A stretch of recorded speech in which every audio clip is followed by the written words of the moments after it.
अब एक दिन यहां पर उनके खजाने की सफाई हो रही है।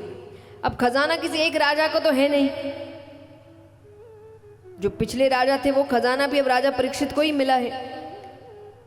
तो एक मुकुट निकलता है, सोने का मुकुट, बहुत कीमती, हीरे जवाहरातों से जड़ा हुआ। तो सेवकों ने कहा कि ये मुकुट तो हम अपने राजा को पहनाएंगे।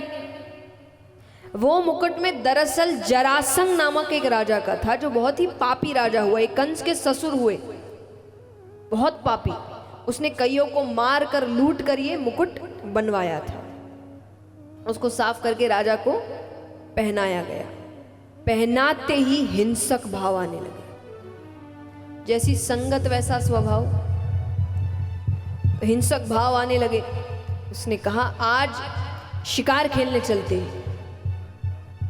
राजा ने कहा है जाना पड़ेगा, सब जाते हैं। अब यहां वो भटक जाते हैं।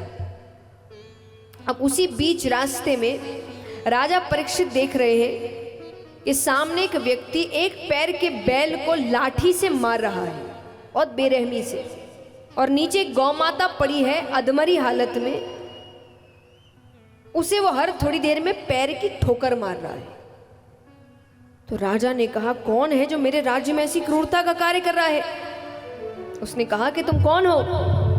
वो व्यक्ति कहे मेरा नाम कलयुग है। कौन हूं मैं? कलयुग। ये बैल कौन है? बोले ये धर्म है, एक ही पैर। बोले कलयुग में धर्म केवल दान से होगा। ये गौ माता कौन है? बोले ये पृथ्वी है, इसकी ऐसी हालत होने वाली है। राजा कहे ऐसा समय आने वाला है तो तुम्हारा तो अभी मर जाना अच्छा।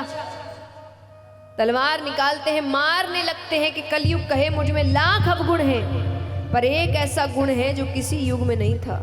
बोले कौन सा गुण? कलयुग केवल नाम आधारा। जो पहले के युगों में भगवान को प्राप्त करने के लिए वर्षों तपस्या करनी पड़ती थी, वो कलयुग में केवल नाम जप करने से मिल जाएगी। उसको ये तो अच्छी बात है, पर तुम मेरे राज्य में नहीं रह सकते। बोले कहाँ जाऊं? बोले वहां जाओ जहां मदिरा पान होता है, जहां जुआ खेला जाता है, जहां नशा होता है, जहां गलत संगत होती है। अब वो मन में कहे कलयुग के ये सारे प्लॉट तो मैंने पहले से ही बुक करके रखे। तब उसने कहा कि एक स्थान मुझे मेरे मन मुताबिक दीजिए। बोले कौन सा स्थान? बोले मुझे स्वर्ण में स्थान दीजिए। स्वर्ण यानी सोना। राजा भूल गए, उन्होंने खुद ने सोने का मुकुट पहन कर रखा है। राजा ने कहा ठीक है, वो प्रवेश कर गया। अब यहां राजा भटक जाते हैं जंगल में। भटक गए तो एक कुटिया दिखती है, अब उनको प्यास लग रही है। तो उस कुटिया में एक ऋषि तपस्या कर रहे हैं। अब व्यक्ति तप में है, उसको तो नहीं पता चल रहा कौन आ रहा है, कौन क्या कह रहा है, वो लीन है। एक दो बार तो राजा ने कहा कि मुझे प्यास लग रही है, जल दीजिए। जब नहीं कोई वापसी आती है तो एक मरा हुआ सर्प ऋषि के गले में डाल देते हैं। ऋषि के शिष्य ने देख लिया, वो ऋषि के पुत्र से जाकर कहता है कि ऐसे ऐसे राजा सा कोई दिख रहा था।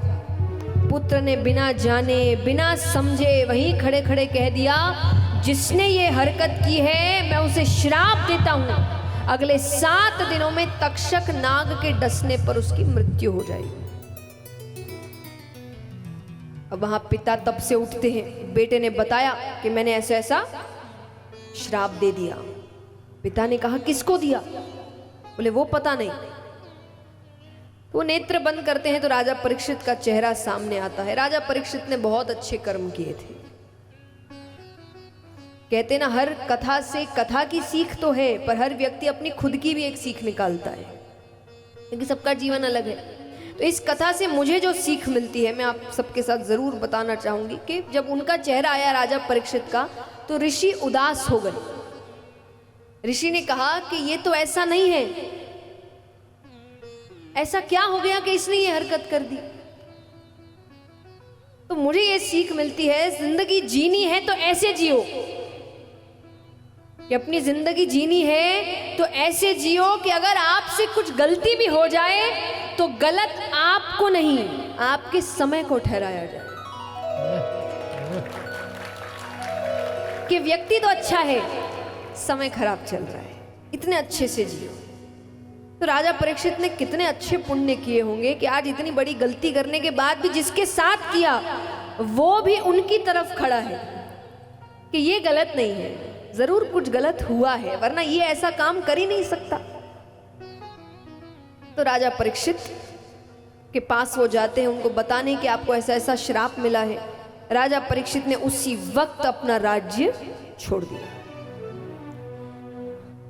अब यहां पर सारे ऋषिगण एकत्रित हुए हैं कि ऐसा क्या करे कि इसको 7 दिन में मुक्ति मिल जाए। मानो भगवान ने ही कृपा करी हो, सामने से शुकदेव जी आ रहे थे। तो सभी ऋषियों ने उनसे प्रार्थना करी कि आप राजा परीक्षित को श्रीमद् भागवत कथा सप्ताह पारायण सुनाइए। वो मान गए।